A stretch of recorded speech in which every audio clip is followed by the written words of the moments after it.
Ito na pala.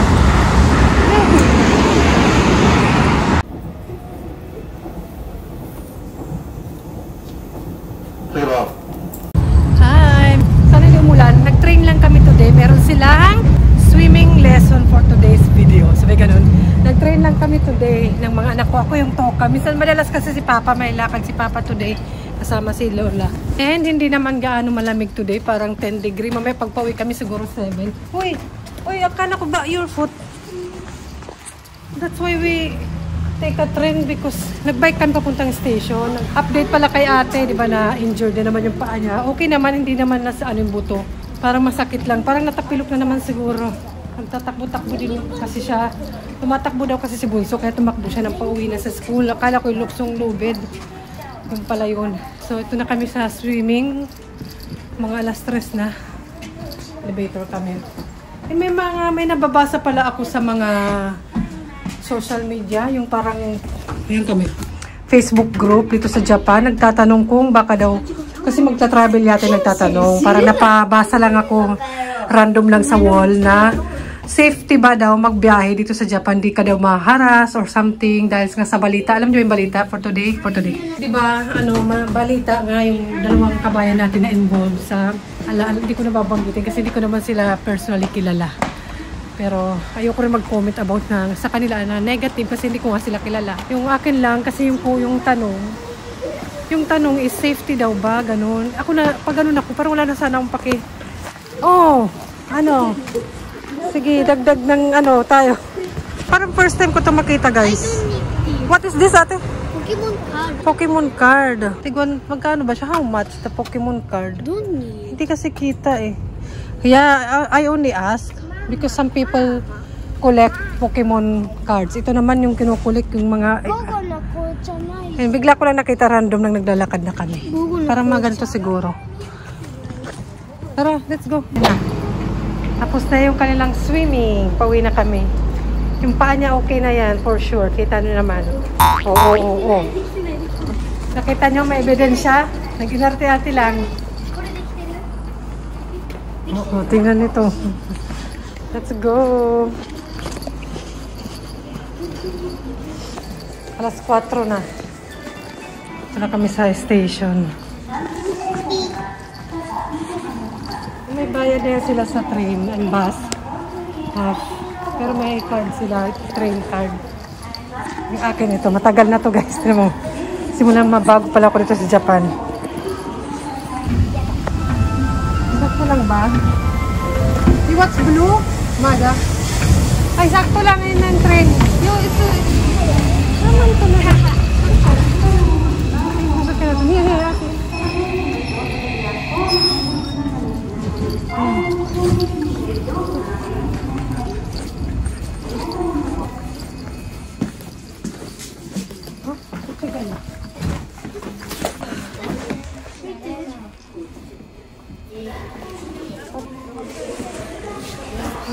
Talaga sinampay pa niya yung bag. Lumipat sila. This is front. Waiting. Kaming bike. Where? 100 din ang bayad dito. Pag-park. Si Bunso nag-bike. Si ate ang kas kasi yung paa niya, di ba? Okay, but you can sit. Take this one. You want?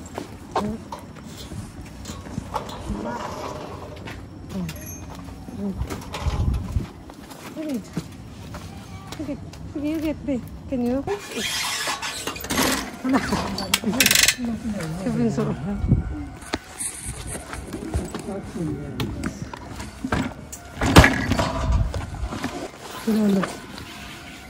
Slowly. Hi.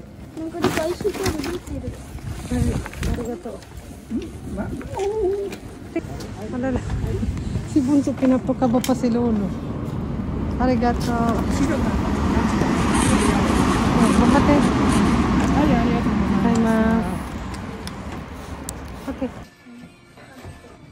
Hi guys, nakauwi na pala kami. Nagbihis ako agad. Alam niyo naman, hindi ako comfortable yung mga panglakad na damit, lalo na pag nakabra. Gusto ko yung magsuot ng pambayog. Saka lamig, lumamig na. Kaya itong sipon lumalabas-labas. Ayan, tapong na rin to. And dumaan pala ako sa grocery ako. Hinatid ko muna sila dito. Nag-grocery ako. Ano ba yung chika ko kanina? Hindi ko na naalala kung ano si chika ko kanina. Ay, yung about sa, ayun pala sila naglalaro ng sila tayo na. Before ng lunch, before ng dinner kasi nung oras na rin eh. 5:30 na. Tagal din namin na. Namili lang ako.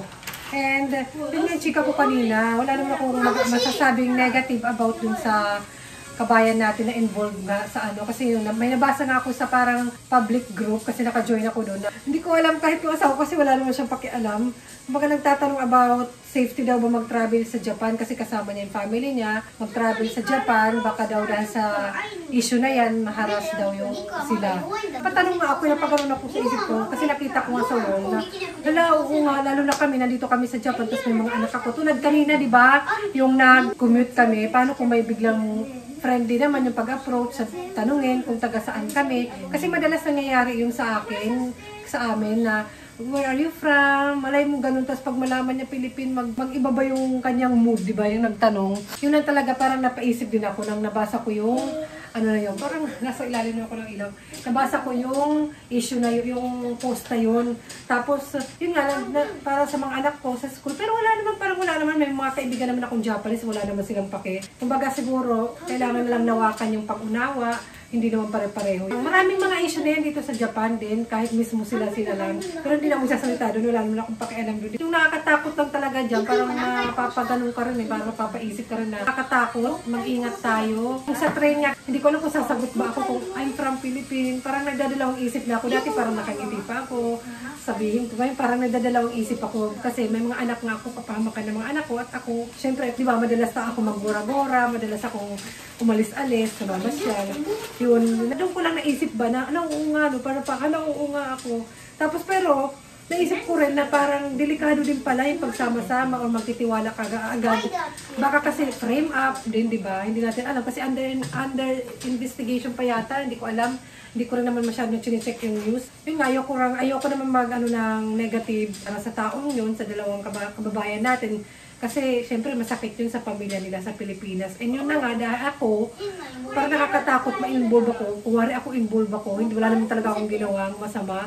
Paano yung kaibigan ko, sinama ako doon, kaya hindi ko naman alam na ganun, di ba? Kaya mag-ingat din tayo sa pagkakatiwalaan natin mga kaibigan, sa sasamahan natin. Kahit yung mga simpleng mga kalokohan lang, hindi naman ganun. Kasi ayun, masyadong malaking kalokohan naman yun, sis. Parang mag-ingat tayong sumama-sama rin, baka idamay tayo. Like yung mga scammer na akala natin kilala na, yung nangungutang ng malalaki, tapos ikaw yung habulin kasi kasama ka doon sa pag-utang. Mga ganun, may mga ganung tao na kahit kaibigan pwede ka mapahama. Kahit yung mga ganun lang, kumbaga sinama ka sa ganito, ma-involve ka, madamay ka, di ba, sa mga kalukuhan.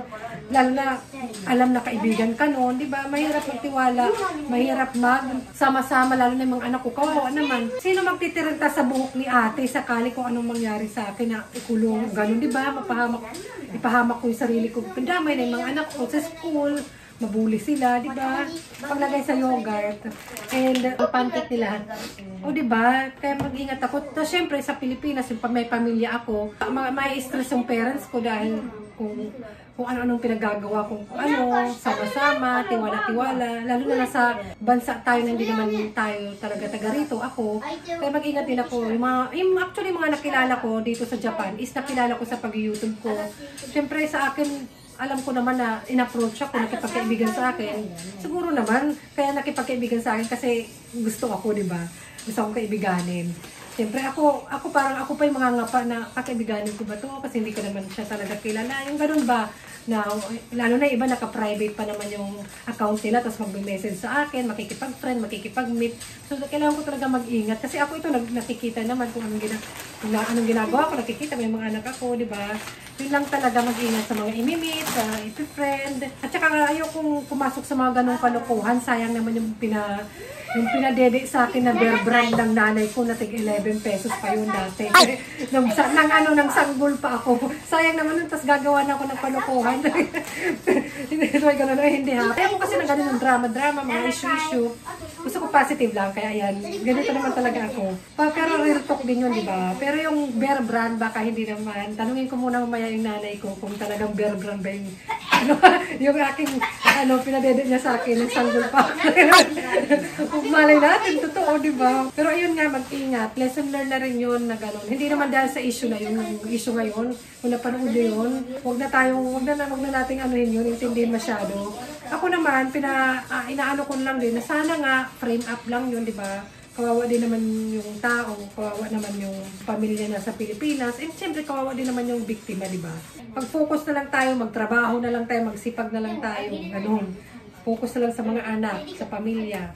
O, diba? Ikaw lang din at ikaw lang yung makakatulong sa sarili mo. Kumbaga, ikaw lang din yung sasaway sa sarili mo. Sawayin mo yung sarili mo, huwag kang gumanon doon.